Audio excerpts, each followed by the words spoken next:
when you were more focused on like budgeting for like a big purchase or like an event in your life, did you use any kind of tools to kind of manage your finances? The only thing I use, well, what I can remember is just the basic old Excel. Right? Just a good old spreadsheet. Yeah. Same.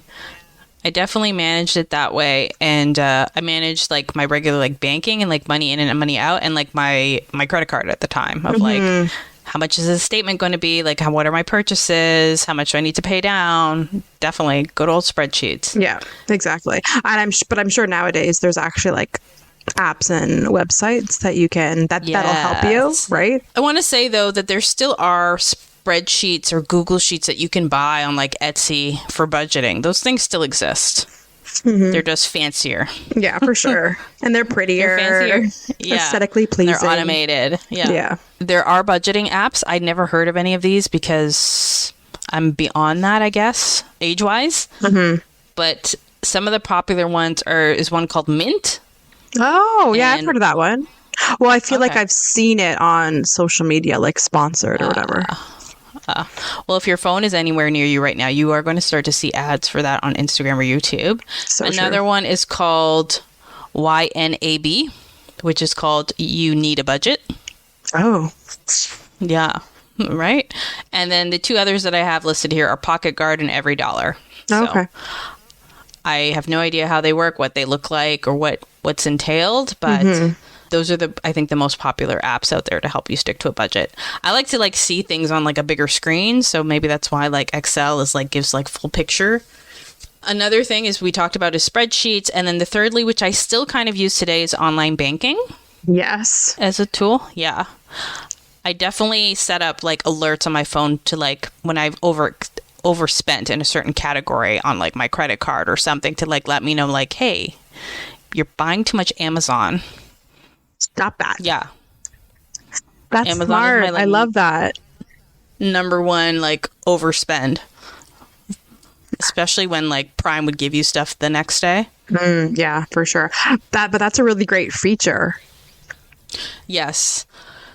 Well, I definitely use the alerts, and I think another part of it is like I have automatic transfers to like for when I get my paycheck to like move money to like savings and stuff like right away. So yes. I think that's really important. Like even if you're starting out and you're not making that much money, or regardless of where you are in your life, I think you should just set that up with your bank to do automatic transfers. So it's pretty much as soon as you like try to line it up with your pay. So as soon as you get paid, it'll take a chunk of money and it'll throw it into different, savings accounts for you. And you don't even have to think about it.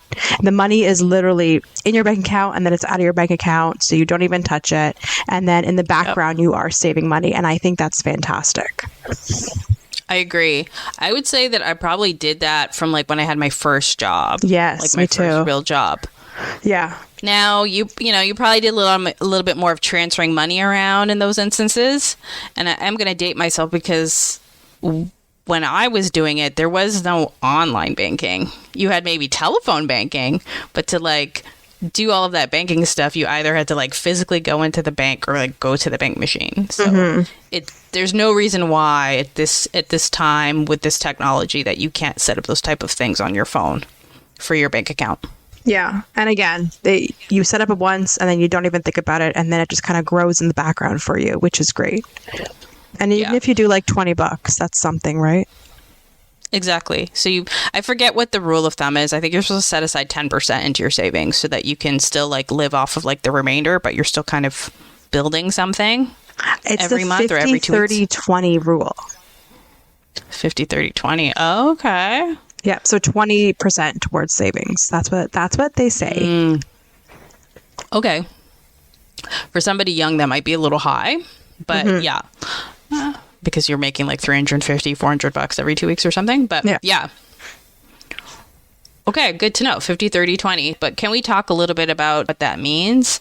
Yes. Have you heard of that before? I've heard of ratios before, but for some reason, like that's not ringing any bells. It doesn't mean that that's not true. But I've heard of the ratio before, but I just don't know.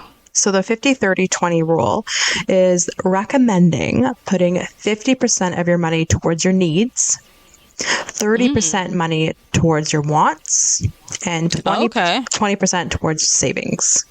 Savings or like debt. Got it. Okay. So the way you'd start that out is like you take your net pay and you kind of would like apply those percentages to see what that looks like. And then from there, you take your regular expenses as needs. You evaluate all of those ancillary expenses like streaming and subscriptions and all that and measure them as like, do I really want this? Exactly. And then what was the last category again? Savings or debt. Savings or debt. Yeah.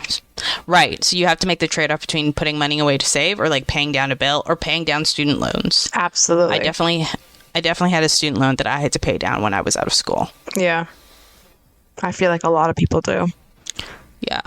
And they don't, a lot of people don't pay attention to that, I feel like they don't account for that when they're kind of running the numbers on their financial means and what they actually have to work with money-wise. No, that's important. Pay it off as soon as you can.